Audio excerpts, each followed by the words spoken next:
Good day, everyone. So I am tasked to perform the RAID installation of the following. So RAID 0, 1, 3, and 5. So let's differentiate first the different levels of RAID 0 to 5. So when we say RAID 0, it is striping or offers improved by distributing data across multiple disks. However, it provides no redundancy, so if one drive fails, all data is lost. So RAID 0 is best suited for applications where performance is prioritized over data protection. And then for the RAID 1, which is the mirroring, provides redundancy by creating an exact copy or a mirror of the data on another disk. While it offers fault tolerance, it doesn't necessarily improve performance. RAID 1 is ideal for applications where data integrity and redundancy are integral. And then for the RAID 3, it uses byte level striping with a dedicated parity disk. It offers both performance and redundancy, but it's less common due to its reliance on a single parity disk, which can become a bottleneck. And for RAID 5, it distributes data and parity across multiple disks, offering both performance and fault tolerance. If one drive fails, data can be reconstructed using parity information. RAID 5 is widely used in environments where a balance of performance and redundancy is required. So these different levels of RAID 0, 1, 3, and 5 checks different different needs of what you want or what you need to your computer. So let's say if you want just only the performance increase, you may want to use RAID 0. If you want to uh, increase the data integrity but not the performance, you can use the RAID 1, and if you want both, you can use RAID 5. So for the RAID 0, the step 1 is first add two virtual hard disks, then go to computer, right click and choose manage. So in here, we want to add two virtual hard disks since in the RAID 0 we're going to combine two hard disks so that we can increase performance. And then here in the computer, we can right click the computer and choose manage. And then step 2, go to storage disk management. So here's the storage and this one's the disk management. Right click the disk and click new span volume. So we're going to right click this one, and as you can see we have multiple choices. So what we want is the new span volume, which is here. And then for the step 3, a wizard will pop up. Just click next when it pops up. And then for the step 4, click the disk you want to include for the RAID 0 and click add. So here we can now see the available disks that we can use. So if you have two or more uh, physical disks, you can see it right here, and you can choose either if you want to select them to combine or to use in the RAID 0. So as for now, I'm just going to use the disk 2 or 1 disk, and then click that and then click add. And then after that, uh, once done, we should now be able to click the next, and then click next again. So here you can assign whatever driver letter you want, so click next. And then after that, you can edit the volume label. I put RAID 0 so that I can identify it easily that this one's a RAID 0. Then click next and then click finish. So and the operation you selected will convert the selected basic disks to dynamic disks. So if you convert the disks to dynamic, you'll not be able to start installed operating systems from any volume on the disk except the current boot volume. So click yes. And now you have the we now have the label for both the RAID 0 for the disk 1 and disk 2. And meaning that we are now able to successfully combine or combine the two disks to increase our performance. So as you can see, you now have the RAID E here, and it is 49 gig gigabytes of free storage. As you can see here, a RAID, the disk 1 and the disk 2, they both contain only 25 gigabytes of storage. But when we try to use RAID 0 in both of them, they will have combined storage, which is 49.9 gigabytes of free storage. So that's how RAID 0 works. So it basically combines two of your disks into one. So here, also known, okay, and then advantages, it increases the read and write speed. So RAID 0 offers significant performance improvements compared to using individual disks. This is particularly beneficial for applications that involve frequent read-write operations such as video editing, scientific computing, and high-performance computing. So it's able to increase the performance since you now have a lot of storage to work on. And the disadvantage is that there's no data redundancy or fault tolerance. So this is the critical drawback of RAID 0. So if any single disk in the array fails, the entire data stored in the RAID 0 configuration becomes inaccessible and unrecoverable.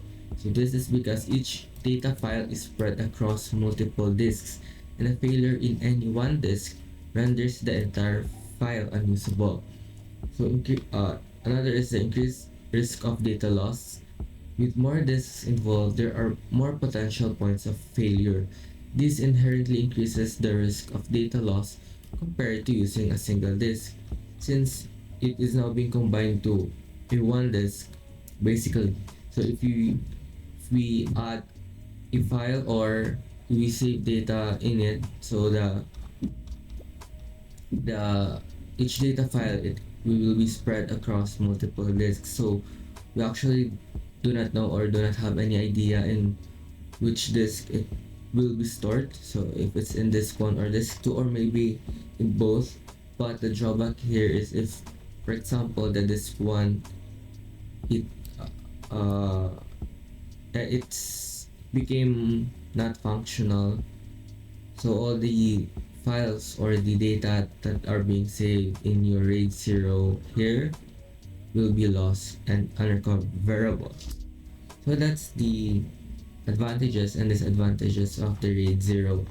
And then the next one is the RAID 1.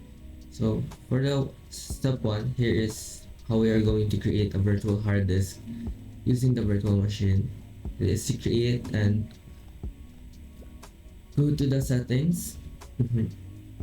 And then storage. Now under the storage, we have the option of to add a hard disk, and then click that, and then a wizard will pop up, and then you can choose the virtual hard disk file type. So for this demonstration, I use the virtual disk image. So just click that, and then next, and then next also. Here we can specify the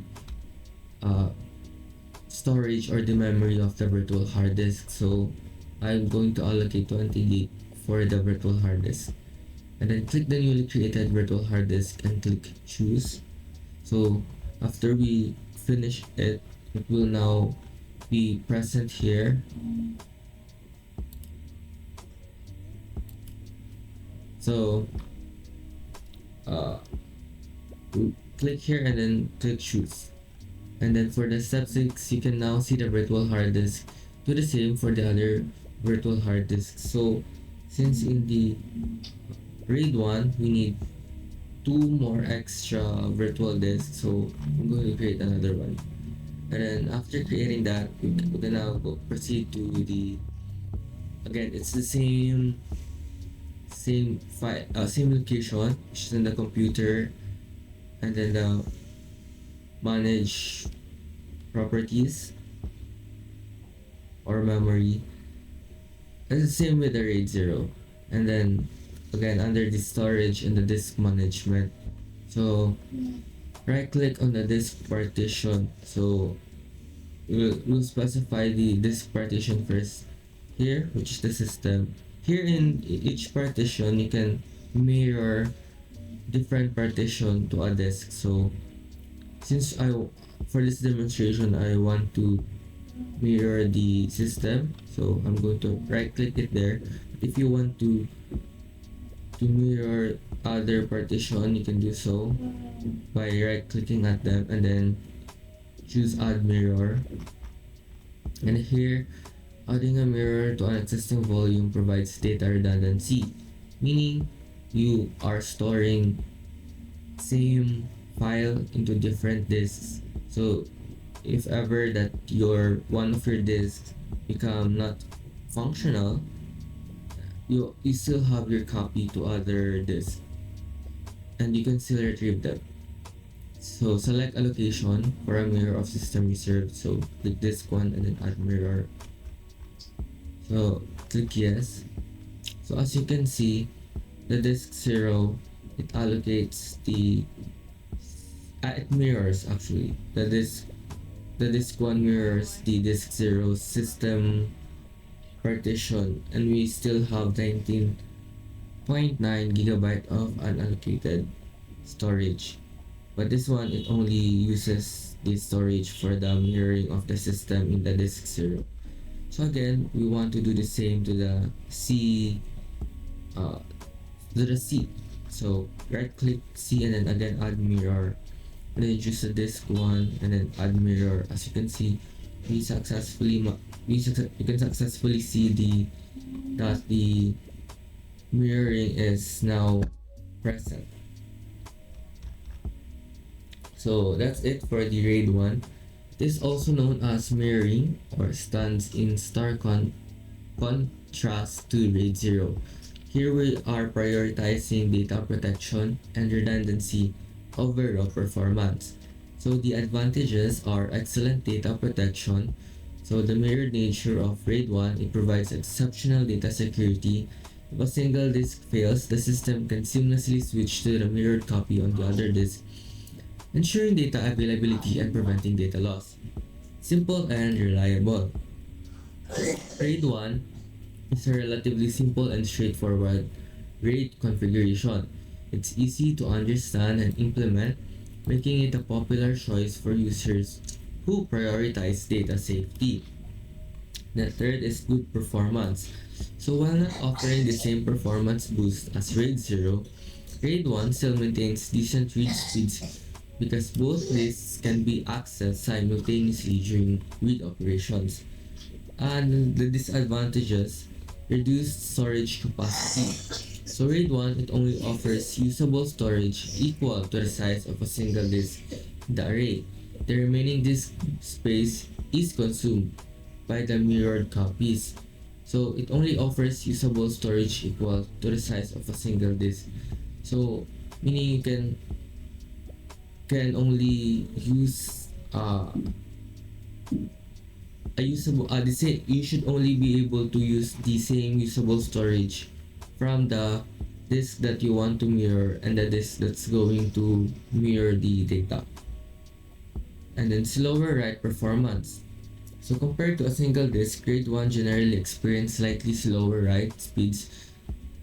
Yeah, that is due to the need to write data simultaneously to both mirror disks. So since the RAID 1, it mirrors both the file from two disks, so it has or it offers slower write performance since the machine that you're using needs to write the data into two mirror disks.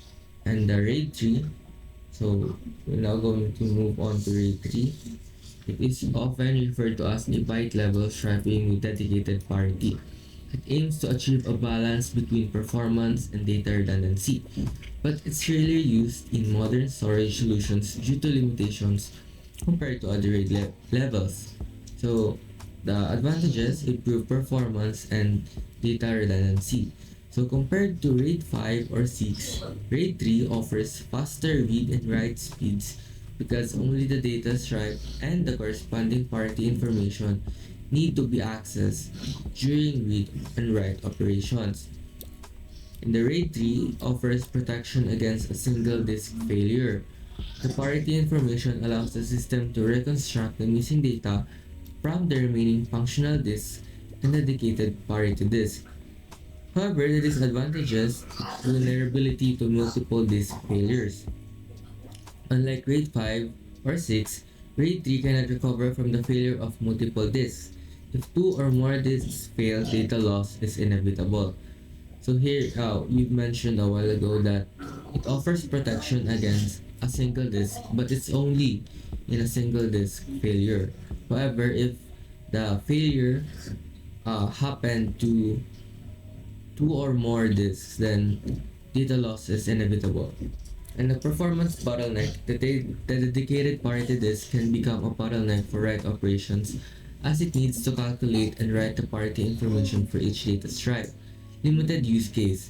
Due to its vulnerability to multiple disk failures and the availability of more robust RAID options like RAID 5 and 6, RAID 3 is rarely implemented in modern storage solutions. So that's for the RAID 3. And then we can now proceed to RAID 5. So here we need to create 3 more virtual disks, then choose a disk to be converted as a dynamic disk. So here I chose the disk tree to be converted as a dynamic disk and click OK. And then as for other disks, right click and choose the new RAID 5 volume. So here both the RAID 0, 1 and 5 they can be performed using the built-in function or built-in function of the computer. However, in the RAID 6 you need a third-party software enabled to implement it. And then step 3, select disks to be included in the RAID 5. So we should also include a dynamic disk. Here, the available here were the disk 1, 2, and 3. So I chose all of them and now they're in the selected site. And then click next. And check the perform a quick format. So uncheck this one and then click next and then click finish. And then storage RAID 5 is now completed. So we have this 3 virtual disk which now runs in the RAID 5. So RAID 5, also known as striping with distributed parity, it is a widely used RAID level that also offers a balance between performance and storage capacity and data redundancy. So for the advantages, improved performance, it offers faster read and write speeds because only the relevant data stripe and corresponding distributed parity information need to be accessed during read-write operations. Data redundancy. So it provides protection against a single disk failure within the array. The distributed parity information allows the system to reconstruct the missing data from the remaining functional disk. Efficient storage capacity utilization. So reusable storage is limited to the size of a single disk. RAID 5 utilizes all but one disk for data storage, offering better storage efficiency. So it utilizes all the disks included, not just one disk, unlike the RAID 1. For the disadvantages, vulnerability to multiple disk failures. So it's similar to RAID 3 that if two or more disks are if they fail or if they cannot recover from failure, then data loss is inevitable. Reconstruction overhead, rebuilding the failed data after a disk failure in RAID 5 can be a slower process compared to RAID 6 due to the need to access and recalculate parity information distributed across multiple disks. And increased write penalty. So writing to a RAID 5 array involves updating the data stripe and the corresponding parity information on different disks, potentially leading to a higher write penalty compared to reading. So that's it for the RAID 5.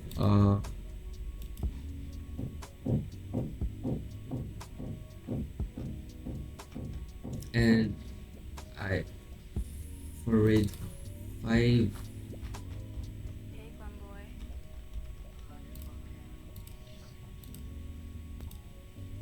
So here, I'm going to answer the following questions that are being asked in the Google Classroom. So here we're given a scenario in which that we need to insert text file on each RAID drive, then destroy one disk of different technology. So what will happen to the file or the drive?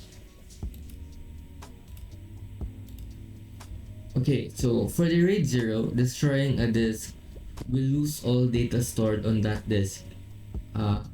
It's the same as to what I have discussed a while ago, in which destroying a disk, it will lead to data loss data loss because it does not provide data redundancy. So the entire array becomes not accessible if one of many disks fails. It again, if you put a text file on each RAID drive, so if you put a text on RAID 0 and then we destroy the one disk from the RAID 0, then you're not able to access or to access the text file stored in the RAID 0 drive. And for the RAID 1, so even destroying one disk, the array will still function normally as the data is still accessible from the remaining disks because of redundancy.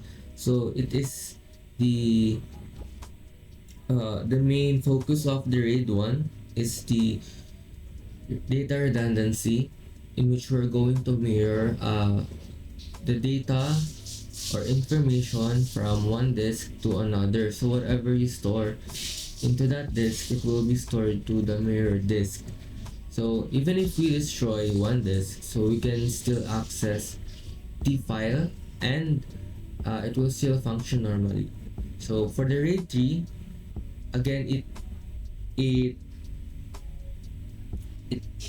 focuses or it balances the ratio between the performance and the data integrity. So it will still remain functional and data can still be accessed with the help of the parity disk.